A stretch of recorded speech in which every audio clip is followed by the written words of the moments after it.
Hello everyone, welcome back to the channel.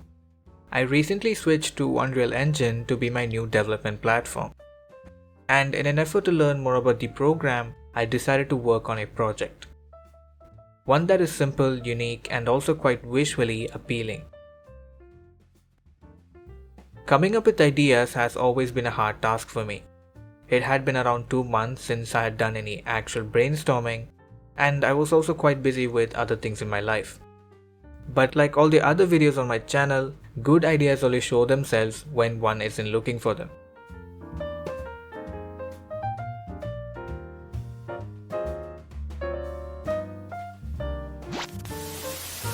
For this particular project, I drew heavy inspiration from the shonen anime Naruto.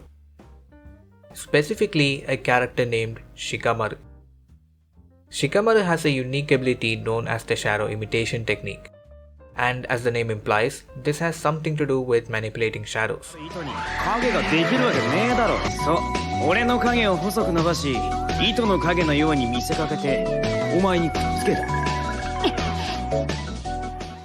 When Shikamaru completes his hand sign, his shadow stretches out to form an appendage-like structure.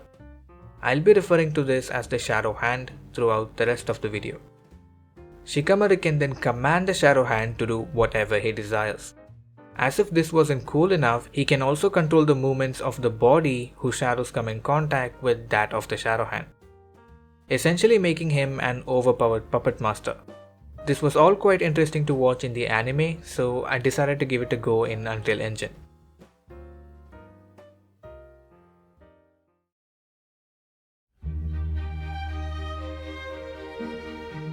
To begin, we need to understand how shadows are defined in a given system. After all, it is the main component of the set power. This might seem somewhat unnecessary because the game engine already knows what shadows are, thus being able to render those shadows. This is true, but there is no guarantee that every game engine will give you access to this shadow information. In Unreal Engine, there is a way to get the shadow mask and the depth buffer of a scene.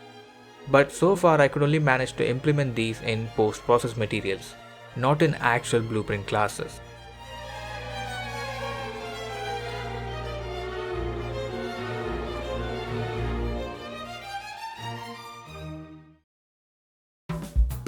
A depth buffer is an object that stores depth information of a scene relative to a given point.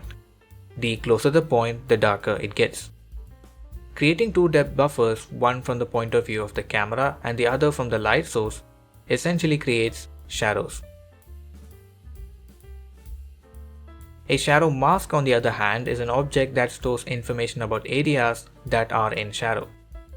Creating these two from scratch can prove difficult, and the most straightforward approach I found online was involving scene captures, which calls for a lot of optimization. A shadow can be most simply defined as the following: an area that is being occluded by an object in the direction of a light source. By this definition, we can easily check if something is in shadow by drawing line traces to that light source. If the line trace hits something before it reaches the light, then we are in shadow.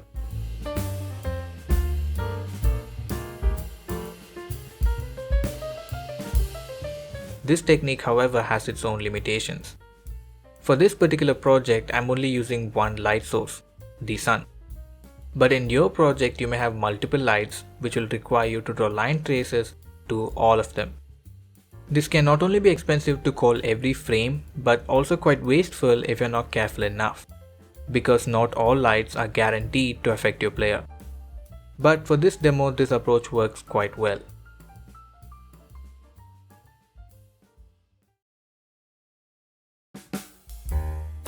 By simply knowing if a point is in shadow, we can implement some cool game mechanics. But first, let's create the shadow hand. I really had a hard time figuring out this flat snake-like movement. I first thought it had something to do with spline systems, or maybe even some physics body caterpillars like shown in code like me. But after a ton of experimenting, I found a much simpler solution: Niagara trails. I simply created a flat ribbon renderer and set its lifetime to be infinite.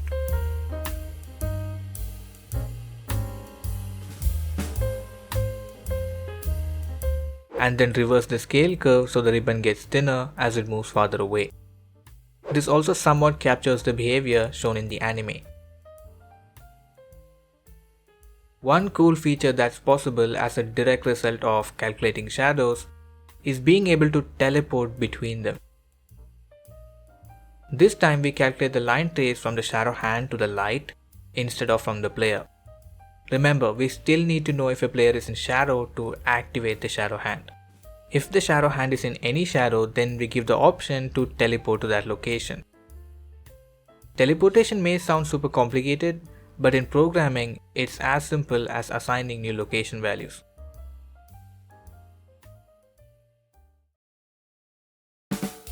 In the anime, the shadow hand is primarily used to take control over a body, thus the name shadow imitation technique. The said body imitates the technique's user. The body here could refer to a person, an animal, or even an object. To recreate this, I simply added a playable tag to all the playable characters. And when the shadow hand detects the shadow of the mentioned tag, it gives the player two options: teleport to that location or possess the body. To possess any given character, I simply switch the current pawn of the player controller. And when the key is pressed again, the character is unpossessed and returns to the default pawn. A very simple mechanic, but with the addition of a story, feels really special. Lastly, to control the movements of a non-living entity, I programmed a simple blueprint to grab a movable object and then update its location relative to the shadow hand. Since we are grabbing the physics component of an actor, we can easily refactor this code to grab playable characters as well. To make things interesting, I added ragdoll physics to the characters and made it so that the shadow hand grabs the bone approximate to the shadow's location. This means when you grab the shadow of a hand, you'll drag the character by its hand. If you grab the shadow of the head, then you'll drag the body by its head. This was also done using line traces.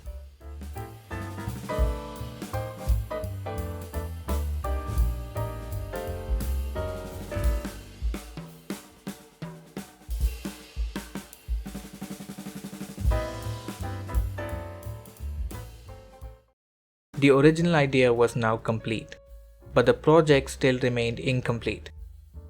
As mentioned in the beginning, I wanted this project to be visually breathtaking, and the flat shadows and the color mismatches didn't cut it for me. So I decided to improvise the lore with that of my own. I substituted the shadow hand with a sort of magical creature. I call it the Shadow Pup. This cute tentacle boy was easy to make given the fact there are tons of great tutorials on this topic.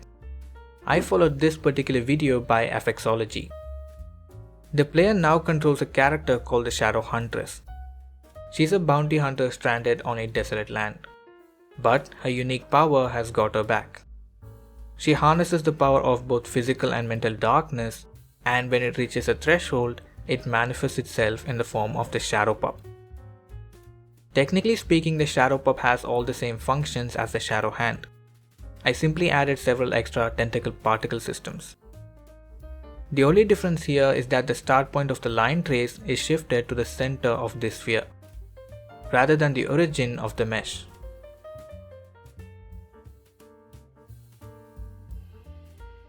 Well, that's pretty much it for my first Unreal project. Hope you guys enjoyed the cinematic as well as the game mechanic. If you want to support my work, my Patreon is worth taking a look into. With that said, I will see you in the next video. Bye bye.